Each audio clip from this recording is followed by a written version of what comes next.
Hello, everyone, and welcome back to Soul Stain Inc. My name is Beth, and I have three books to talk to you about for my weekend reads TBR. So let's get started.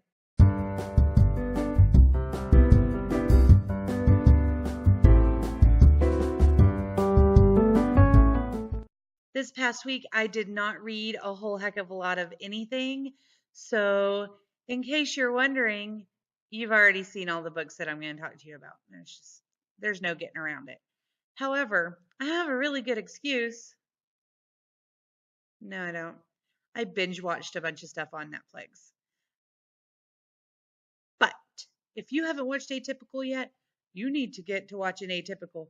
One of my best friends told me about it a couple of days ago, and I've watched all of season one, and it was amazing. And I'm getting ready to start season two as soon as I get done telling you about the books I'm supposed to be reading instead of watching Atypical.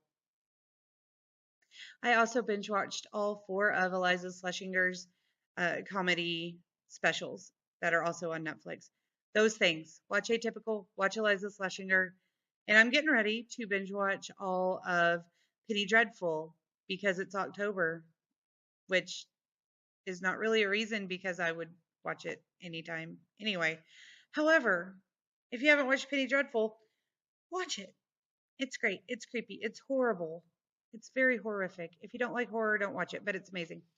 All right, moving on to the books. The first one I want to talk to you about, I'm reading in print and on audio. They have it on Scribd, and that is What the Dickens by Gregory Maguire. As you can tell, this used to be a library copy. I got it for free. It's been sitting on my shelf for a year because it's a middle grade book, and I had intended to read it during middle grade May last year. Did not read it during middle grade May, did not read it during middle grade May this year. And then I found out that Scribd had the audio for it. And I kind of thought it looked a little creepy. So I thought, hey, middle grade October creepathon, why not? Spoopy book. It's really not that creepy, but it is well written and it's really, I don't know, it's interesting. So there are two storylines going on. The first storyline is of What the Dickens, who is I've lost it all of a sudden, something Birdine, Skibberdine. He's a Skibberdine, which is a tooth fairy, because there's a whole bunch of teeth fairies running around out there collecting teeth. They live in little guilds. It's a really cool thing. However, tooth fairies are born in large groups, and this particular Skibberdine, who has named himself What the Dickens, um, he was born an orphan. So he is a rogue tooth fairy. So this says the story of a rogue tooth fairy, and I thought, oh, he went rogue and is going crazy and stealing teeth out of people's heads, and did not read anything else about it. So that was my assumption. That was wrong. But I'm really enjoying the story. The other part is that the story is being told by a literature teacher who is 21 and was visiting his cousins when something happened and the mom and dad had to leave quickly. And so now he is in charge of three children, one of whom is, I believe, 12, and then one who's 10, and one who is a baby, or maybe 10 and 8 and a baby, or something like that. Anyway, and after the parents left, there has been a hurricane for several days, like just storms for a hurricane for several days, as well as mudslides and earthquakes around their home.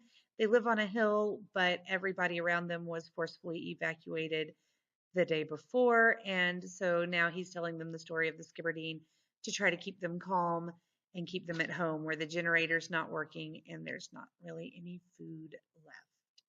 Next, I have a book I talked about at the beginning of the week, thinking I was going to have silent reading time during our new Book It program at the school because I do teach music and reading and do pullouts, and I thought that I was going to do silent reading with at least one of my reading classes.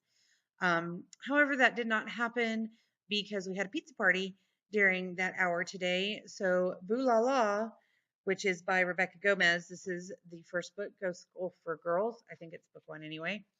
Anyway, this book did not get picked up, even though I have had it in my purse for a week waiting to be able to read.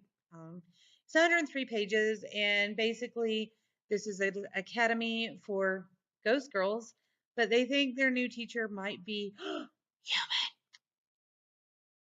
So it sounds like it's going to be really super cute, and I want to read it before I put it on my shelves at the school. Hopefully, I will get to it very quickly, but there's no telling because Atypical has a season 2, and I'm going to watch Penny Dreadful. And I have a 5K and alumni band tomorrow. So, anyway, moving on. The third physical book that I have is The Curse of the House of Foskett. So, nobody is surprised by this, I'm sure. But again, this is by Marcy Kasafian, and it is the second in the Gower Street Detective series. If you like reading cozy mysteries and you like kind of snarky British humor and you like Sherlock Holmes, but you find yourself thinking, man, I wish that guy were meaner and a vegetarian, then please pick up the Gower Street Detective series because that is what that is. The main character, the protagonist whom we follow and get to know very well, is March Middleton, and she has become the new ward of Sidney Grice, who is the not so nice version of Sherlock Holmes. And March is this feminist, drinks, smokes, thinks for herself, has nursing capabilities woman in the 1890s. And I love it. And you should go read that series. The first street. The first book is called The Mangle Street Murders. And you should definitely check it out. They have it in ebook form on Scribd. All right. I also have an ebook that I'm attempting to read right now called The Undead Girls Gang. Don't know if you've heard about it. I don't think it's been around or anything. However, I got that on overdrive. Now, the problem with me reading anything in ebook form typically is that it hurts my eyes. The super big problem with it right now is that last week I had a migraine, which I never used to get, but I've been getting migraines, was diagnosed with adult onset migraines a few months ago, and this one was the worst one I think I've had, and it lasted. I taught through it for several days. I had tiny headaches for a day or two, and then all of a sudden it was like bam, Tuesday, Wednesday, Thursday, I was dying. Then it eased up a little bit Friday, but I still had like Friday, Saturday, Sunday, Monday, and all this week I've had small pressure headaches and insomnia. So I'm having a lot of difficulty reading, and my eyes are still very sensitive. So when I'm trying to read on my ebook, I'm either dying because it's so bright, I'm hurting myself, or I've dimmed it to the point where I can't read the words. And if I switch and make the pages black and the words white, it hurts my eyes even more. So I don't know what I'm going to do about that, but I am going to continue attempting to read it just a page at a time if I have to. And finally, I want to ask you guys to pick my next read off of my October TBR. So I had this pile that back here that I made into my October TBR and did that whole video, and I chose 3 out of that pile that I'm most interested in picking up next, and I would love for you to tell me which one you want me to pick up next week. So I've got Poor Unfortunate Souls, the backstory of Ursula. Then I have Night Books by J.A. White. And this is a story of a little boy who gets taken by a witch and has to tell her stories to keep himself safe and find a way out. And then I have Hocus Pocus and the all new sequel. And I really don't think that I need to tell you what this is about. So please let me know in the comment section below which one you would like to see me pick up first. Of course, I'm going to be picking up all 3 of those and hopefully all of these back here as well. But, we'll see.